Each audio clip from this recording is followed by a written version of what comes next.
welcome to my own worst enemy, another unboxing. I've got a lot of games coming in. This seems to be a very busy shipping month for a couple of publishers, but this one is the U.S. Civil War from GMT Games, designed by Mark Simonich.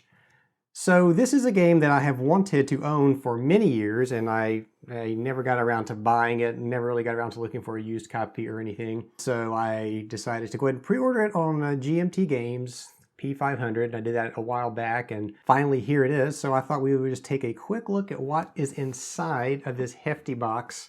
And it is a hefty box. I think it weighs 5 pounds. And so just a quick look at the back of the box here. We have a complexity of 6, and I have read through the rulebook a little bit on this one, and that's probably a fair rating for this. I'm not sure yet, though. I need to play it before I can actually agree or disagree with that in entirety. The solitaire suitability is right smack in the middle at a medium. There's probably some hidden information in here, and that's why that's the case. But like I said, looking through the rulebook, I don't think there's any problem in playing this game solitaire. Of course, I say that about a lot of games here at My Own Worst Enemy. All right, let's look inside. And like I said, it's a nice typical GMT box, heavy. I think it's about 3 inches thick. So storage may or may not be an issue. We're going to find out once we get in here. Right off, we hit the rules book, the U.S. Civil War Rules of Play, and this is the 3rd edition. This book is dated August 2021. Matte paper, nice colors, standard GMT stuff here. I'm looking for a table of contents. I don't see one. There's a sequence of play. We'll just do a quick flip through. Like I said, I have not played this game. I also own the old Victory Games Civil War, and I haven't played that either, but I have looked at it as well. And it seems to me, in looking at this game compared to that one, they seem fairly similar.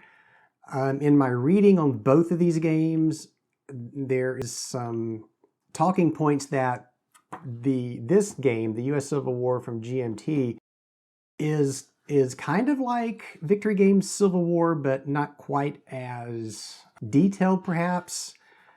I think one of the things that I read on this game was that it's you're a little more historically railroaded when it comes to things like when your generals come into the game and when they leave. So I'm not sure how I feel about that yet. I kind of like games to be more alternate history possible type situations where, you can have the historical outcome, but you could also have a historical outcome. So I'm not sure how I feel about that. We'll see. And it looks like there's some optional rules back here. So the optional rules start on page 31. 30 pages of rules, it looks like. So not too bad. Not too incredibly bad. And there's some scenarios. So there is the grand campaign, of course, and some smaller scenarios. So 1861, 62, and 63, and then you have the campaign game. And it looks like a cost chart and some special hex information and some map notes. Okay, there's the table of contents. And I was looking real quick for things like examples of play and the solitaire information, but there's not any perhaps in the next book that we pull out. Or not, because it says Advanced Naval Rules. Now this is interesting, that there's an entire separate book on naval rules for a game like this. I'm kind of surprised to see this. It's an advanced sequence of play, and I don't know if it looks like it's the regular sequence of play, and I don't know if they've added the naval stuff into this. It looks like they have. Advanced Game Naval Rules, there's some units. I see ironclads, and this is pretty detailed as far as naval goes. I mean, there's a lot of information in here. And of course, some design notes, which we love to see in these games. A lot of design notes. So that's good. Which now brings us to the next thing. Counters.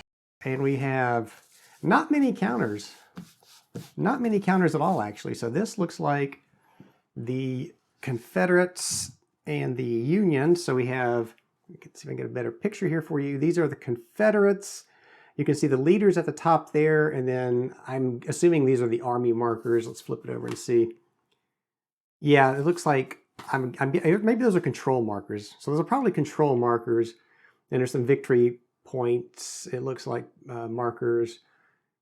Looks like cavalry leaders, and of course the Union has exactly the same thing. And these are the actual infantry units for both sides. You have the Union, of course, on this side, Confederates, and some forts.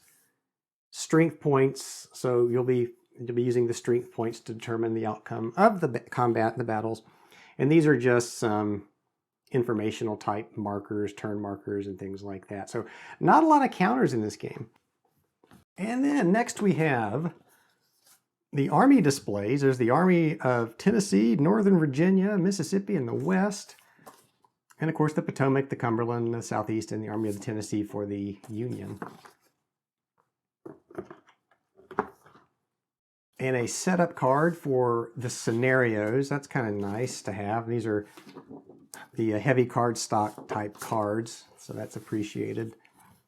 Combat results tables. This is probably a player's aid card, and it is, so that's nice. Again, the heavy, thick paper with a lot of good information on it. And I'm assuming there's 2 of these. There are 1 for each player. And I see what I love to see from GMT, and that's a GMT counter tray included with the game. This is good because it means, I think this means that I will be able to get all the game components back into the original box, which is nice. Compared to some of the games I've been receiving lately, that's nice. Nice to see that. Yeah, and this is just a standard GMT counter tray, so that's awesome. And some dice. Now, again, I would say, why aren't these blue and gray? But I'll take blue and red. That's fine. Of course, when I play, I will be using blue and gray dice just because. And it looks like we have some packing material, which will get discarded like that. And little tiny cards. Interesting. Is that the only thing left in here? It looks like it, other than the maps, which we'll take a look at in just a second. So let's open up these cards. Let me see if I can grab my X-Acto knife here. There it is. And I will try to carefully open this pack of cards without cutting my finger off or ruining the cards. Now, I bet I don't have any card sleeves for these, this size. I may have. I played Gloomhaven, and there were some cards that were about this size in there, but I think they were probably specific to Gloomhaven. So it looks like there are special actions for the Confederates and for the Union. And of course, I have no idea what these first cards are. The Trans-Mississippi, the West. These are like theaters to me. And then these are like special actions you can take. Allows amphibious invasion. Yeah, so not a lot of cards at all. And the same thing for the Confederates. Let me let you see these a little closer. The Confederates versus the Union cards. Nice artwork on them. And I'll show you one of those event cards. So there's one of the event cards.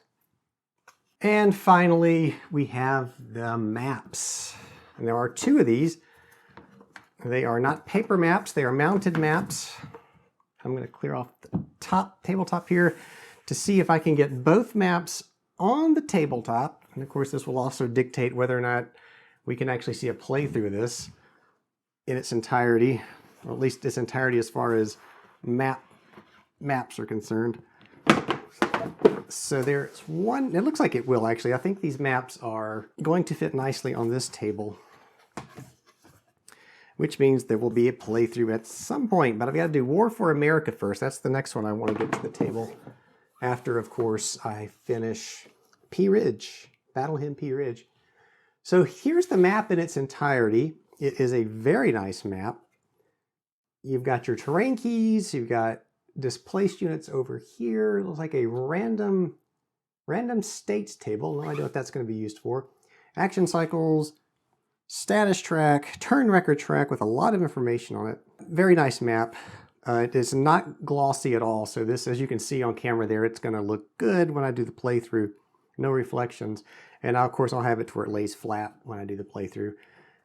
Then that should make it even better. All right, so just wanted to do a quick unboxing of U.S. Civil War. I still have, as I mentioned, Battle Hymn Pea Ridge, another episode of that coming up hopefully next week. But I thought this just came in, so I thought I'd do a quick unboxing to show you what is in the 3rd edition of the U.S. Civil War, a game I've been looking forward to owning for quite some time. As always, if you like what I do, please like this video and subscribe. And if you really want to support the channel, check out the Patreon page. But mainly like the video. That's probably the most important thing right now, is to get more likes on these videos. That's it. I will see you back here next time.